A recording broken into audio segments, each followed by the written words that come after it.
Habari za asubuhi mtazamaji wa Black Stars TV.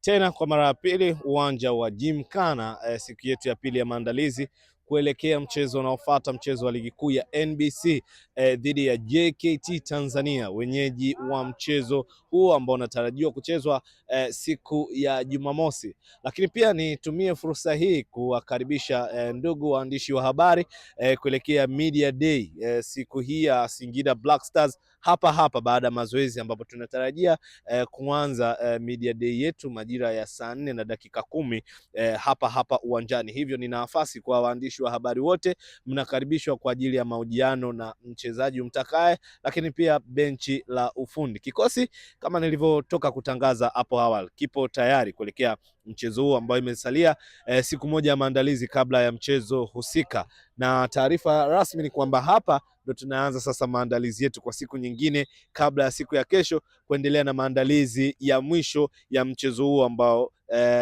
ni muhimu sana kwetu kukamilisha na kuhakikisha kwamba tunasalia katika nafasi 4 za juu ili kuipata tiketi ya kufuzu hatua ya michuano mikubwa kabisa ya kombe la shirikisho msimu unaofuata. Mimi ni Pablo Almas na nyuma ya kamera ni Musa Alhaji. Usiache kusubscribe YouTube channel yetu ya Black Stars TV, lakini pia usiache kuweka notification katika mitandao yetu yote ya kijamii ili uweze kuwa wa kwanza kupata habari zote ambazo tunaweka katika mitandao yetu. Asante sana, enjoy the show.